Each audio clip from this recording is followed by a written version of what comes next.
Hi hello, welcome to ஹன்விகா சமையல். இன்றைக்கி நம்ம அருமையான தலைக்கறி, வெள்ளாட்டு தலைக்கறி எப்படி பண்ணலான்னு பார்க்குறோம். அதுக்கு உண்டான மூளை தனியாக எடுத்து வச்சுட்டு லாஸ்ட்டாக ஃப்ரை பண்ணிக்கலாம். நம்ம அது சாந்தாட்டுறதுக்கு சின்ன வெங்காயம், தக்காளி, இஞ்சி பூண்டு பேஸ்ட்டு, சீரகம், மிளகு, சோம்பு, பட்டை, லவங்கம், ஸ்டார் பூவு, கசகசா, 2 ஏலக்காய், வரமல்லி, கொத்தமல்லி, கருவேப்பிலை இதெல்லாம் போட்டு வதக்கி மசாலா ரெடி பண்ணிக்கணும். சாந்து நான் கல்லெண்ணெய் ஊற்றிக்கிட்டேன். நம்ம எடுத்து வச்சது எல்லாத்தையும் எண்ணெயில் போட்டு சேர்த்திக்கிறேன். இந்த மாதிரி நுரக்கட்டி வரும். இதுக்கப்புறம் நம்ம சின்ன வெங்காயம் சேர்த்திக்கலாம். எடுத்தோடனே நம்ம கருவேப்பிலையும் கொத்தமல்லியும் போட்டோம்னா தண்ணி தெறிக்கும் போது எண்ணெய் தெறிக்கும். தண்ணி படும் போது எண்ணெய் தெறிக்கும். நல்லா ஒரு கைப்பிடி அளவுக்கு நான் சின்ன வெங்காயம் எடுத்துக்கிட்டேன் இன்றைக்கி. கல் உப்பு 1/4 டீஸ்பூன், மஞ்சள் 1 டீஸ்பூன், கருவேப்பிலை, கொத்தமல்லி தழை, ஒரே ஒரு வரமிளகாய், கொத்தமல்லி 1 கைப்பிடி, மட்டன் மசாலா கொஞ்சம், கரம் மசாலா. இந்த பொடியை போட்டு நல்லா கிளறி விட்டால் லைட்டாக அடி பிடிக்கிற டைமில் ஒரு தக்காளி நம்ம இதோடு சேர்த்து நல்லா பரட்டி விட்டுக்கணும். தக்காளி நல்லா மையம் அரைஞ்சிருச்சு. நம்ம அடுப்பு ஆஃப் பண்ணிடலாம். இதை நல்லா நம்ம மிக்சியில் போட்டு அரைச்சி எடுத்துக்கணும். அவ்வளோதான். நம்ம நைஸாக இந்த சாந்து அரைச்சி எடுத்துக்கிட்டோம். அடுத்தது நம்ம குக்கரில் எண்ணெய் ஊற்றிட்டு லைட்டாக சீரகம், லைட்டாக சோம்பு, இது பொரிஞ்சுக்கிற டைமில் சின்ன வெங்காயமும் பெரிய வெங்காயமும் ஊற்றிக்கிறோம்.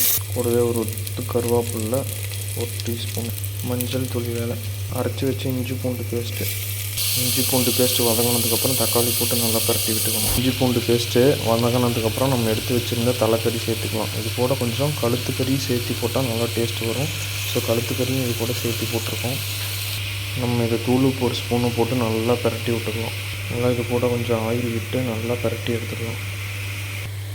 இந்த கறி பெரட்டும் போது நம்ம கொத்தமல்லி தழை தண்டு போட்டு நல்லா பெரட்டும் போது தனி டேஸ்ட்டு வரும்.